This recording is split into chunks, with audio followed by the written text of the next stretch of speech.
আসসালামু আলাইকুম ওয়া রাহমাতুল্লাহ। প্রিয় দর্শক, আজকের ভিডিওতে জিকিরের ফজিলত এবং এমন তিনটি জিকিরের ওজিফা আপনাদেরকে জানিয়ে দিব। আপনার জীবন চলে গেলেও এই তিনটি জিকির মিস করবেন না।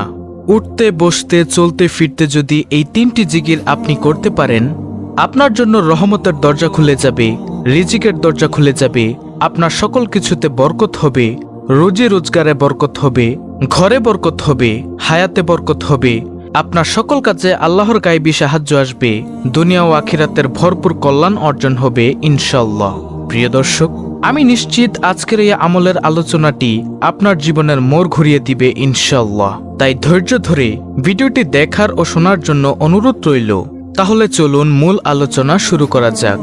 আব্দুল্লাহ ইবনু বুসর রাদিয়াল্লাহু তাআলা আনহু হতে বর্ণিত আছে, এক লোক বলল, হে আল্লাহর রাসূল সাল্লাল্লাহু আলাইহি ওয়াসাল্লাম, আমার জন্য ইসলামের শরীয়তের বিষয়াদি অতিরিক্ত হয়ে গেছে, সুতরাং আমাকে এমন একটি বিষয় জানান যা আমি মজবুতভাবে আমল করতে পারি। তখন নবীজি সাল্লাল্লাহু আলাইহি ওয়াসাল্লাম বললেন, সর্বদা তোমার জিহ্বা যেন আল্লাহ তাআলার জিকিরের দ্বারা সিক্ত থাকে। অর্থাৎ নবীজি সাল্লাল্লাহু আলাইহি ওয়াসাল্লাম লোকটিকে আল্লাহর জিকিরের আমলটির কথা বললেন। তিরমিজি শরীফ হাদিস নং 3375। অর্থাৎ তুমি সদা সর্বদা আল্লাহর জিকির করবে। আবার তিরমিজি শরীফের 3376 নং হাদিসের বর্ণনায় আবু সাঈদ আল খুদরি রাদিয়াল্লাহু তাআলা আনহু হতে বর্ণিত আছে, রাসূলুল্লাহ সাল্লাল্লাহু আলাইহি ওয়াসাল্লামকে প্রশ্ন করা হলো, কিয়ামতের দিন আল্লাহ তাআলার নিকট বান্দাদের মধ্যে কে মর্যাদায় সর্বোত্তম হবে? নবীজি ফরমালেন, আল্লাহ তাআলার অধিক পরিমাণে জিকিরকারীগণ। সুবহানাল্লাহ। তারপরে প্রিয় দর্শক, তিরমিজি শরীফের 3377 নম্বর হাদিসের বর্ণনায় আবু দারদা রাদিয়াল্লাহু তাআলা আনহু হতে বর্ণিত আছে, তিনি বলেন, নবী সাল্লাল্লাহু আলাইহি ওয়াসাল্লাম বলেছেন, আমি তোমাদেরকে কি তোমাদের অধিক উত্তম কাজ প্রসঙ্গে জানাবো না, যা তোমাদের মনিবের নিকট সবচেয়ে পবিত্র, তোমাদের সম্মানের দিক থেকে সবচেয়ে উঁচু, স্বর্ণ ও রৌপ্য দান খয়রাত করার চেয়েও বেশি ভালো, এবং তোমাদের শত্রুর মোকাবেলায় অবতীর্ণ হয়ে তাদেরকে হত্যা করা কিংবা শহীদ হওয়া থেকে অতি অধিক উত্তম? তখন সাহাবারা বললেন, হ্যাঁ। নবীজি সাল্লাল্লাহু আলাইহি ওয়াসাল্লাম বললেন, সেটি হলো আল্লাহ তাআলার জিকির।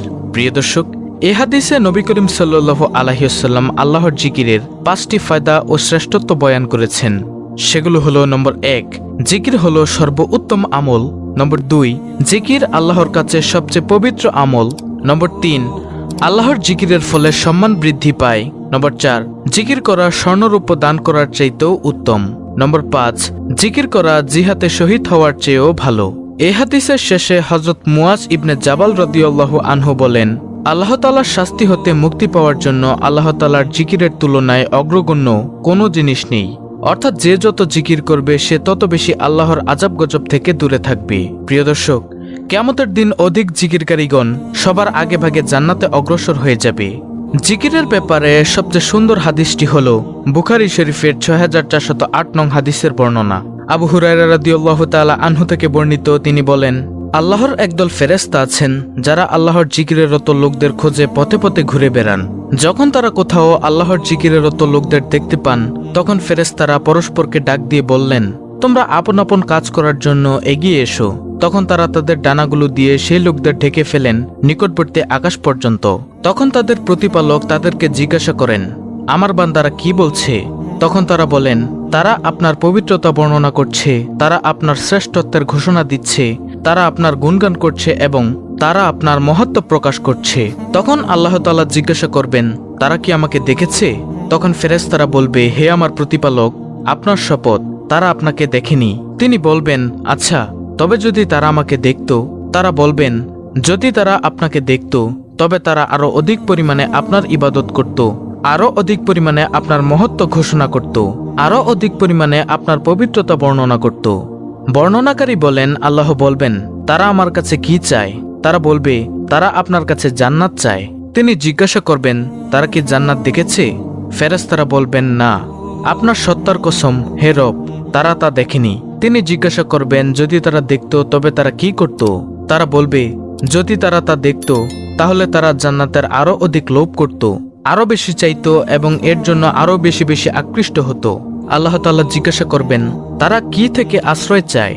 ফেরেশতাগণ বলবেন, জাহান্নাম থেকে। তিনি জিজ্ঞেস করবেন, তারা কি জাহান্নাম দেখেছে? তারা জবাব দিবে, আল্লাহর কসম, হে প্রতিপালক, তারা জাহান্নাম দেখেনি। তিনি জিজ্ঞেস করবেন, যদি তারা তা দেখত তখন তাদের কি হতো? তারা বলবে, যদি তারা তা দেখত তাহলে তারা তা থেকে দ্রুত পালিয়ে যেত এবং একে অত্যন্ত বেশি ভয় করত। তখন আল্লাহ তাআলা বলবেন, আমি তোমাদের সাক্ষী রাখছি, আমি তাদের ক্ষমা করে দিলাম। তখন ফেরেশতাদের একজন বলবেন, তাদের মধ্যে অমুক ব্যক্তি আছে যে তাদের অন্তর্ভুক্ত নয়, বরং সে কোনো প্রয়োজনে এসেছে। আল্লাহ তাআলা বলবেন, তারা এমন উপনিবেশকারী যাদের মজলিসে উপনিবেশকারী বিমুখ হয় না। সুতরাং যারা কোনো মজলিসে আসে না বরং অন্য কাজে আসে এবং মজলিসের পাশে বসে তাদেরকেও আল্লাহ ক্ষমা করে দিবেন। সুতরাং যারা মসজিদে এসে দাঁড়িয়ে থাকেন, মাহফিলে এসে দাঁড়িয়ে থাকেন, তাদের উচিত যে কোনোভাবে বসে যাওয়া, তাহলে আল্লাহ তাআলা ক্ষমা করে দিবেন। আল্লাহ তাআলা সূরা আহজাবের 41 থেকে 42 নং আয়াতে বলেন, হে মুমিনগণ, তোমরা আল্লাহকে অধিক পরিমাণে স্মরণ করো এবং সকাল বিকাল আল্লাহর পবিত্রতা বর্ণনা করো। সুবহানাল্লাহ। প্রিয় দর্শক, এখন হলো মূল আলোচনা, কোন সেই 3টি জিকির যে জিকিরগুলিতে আছে দুজাহানের খাজানা। কোন জিকিরগুলো করবেন? সর্বপ্রথম জিকিরটি হলো নম্বর 1, তিরমিজি শরীফের 3590 নং হাদিসের বর্ণনা। আবু হুরায়রা রাদিয়াল্লাহু তাআলা আনহু হতে বর্ণিত আছে, তিনি বলেন, রাসূলুল্লাহ সাল্লাল্লাহু আলাইহি ওয়াসাল্লাম বলেছেন, কোন বান্দা সততার সাথে লা ইলাহা ইল্লাল্লাহ বললে তার জন্য আকাশের সকল দরজা খুলে দেওয়া হয়। ফলে উক্ত কালিমা আরশে আজিম পর্যন্ত পৌঁছে যায় যতক্ষণ সে কবিরা গুনাহ ত্যাগ করে। আর লা ইলাহা ইল্লাল্লাহ এমন একটি জিকির যা সব সময় পড়া যায়, ঠোঁট নাড়ানো ছাড়া পড়া যায়, তাই একটা রিয়াও নাই। মানুষের সামনে বসে থাকলেও এই জিকিরটি করতে পারবেন। শুধুমাত্র আল্লাহ তাআলাকে খুশি করার জন্য পড়বেন, তাহলে আসমানের সকল দরজা আপনার জন্য খুলে যাবে। তারপরে দ্বিতীয় নম্বর জিকিরটি হলো তিরমিজি শরীফের 3592 নং হাদিসের বর্ণনা। ইবনে ওমর রাদিয়াল্লাহু আনহু হতে বর্ণিত আছে, তিনি বলেন, একদিন আমরা রাসূলুল্লাহ সাল্লাল্লাহু আলাইহি ওয়াসাল্লামের সাথে নামাজ পড়ছিলাম। সে সময় সমাগত লোকদের মাঝে হতে এক লোক বলল, আল্লাহু আকবার কাবীরা ওয়ালহামদুলিল্লাহি কাসীরা ওয়া সুবহানাল্লাহি বুকরাতা ওয়া আসীলা।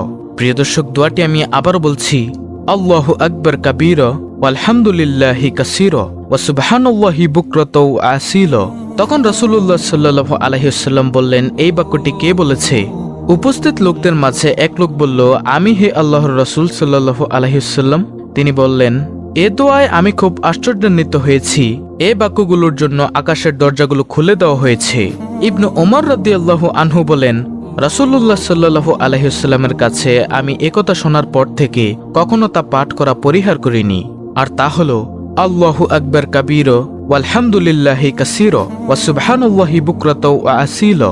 তারপরে প্রিয় দর্শক, তৃতীয় নম্বর জিকিরটি হলো এমন জিকির যে জিকিরটি করলে আপনার দুনিয়ার সকল নেক মাকসুদ পূরণ হবে, অভাব দূর হয়ে গায়ে শক্তি হবে। যেমন সূরা হুদের 52 নং আয়াতে আল্লাহ তাআলা বলেছেন, আর হে আমার কওম, তোমাদের পালনকর্তার কাছে তোমরা ক্ষমা প্রার্থনা করো, অতঃপর তারই প্রতি মনোনিবেশ করো।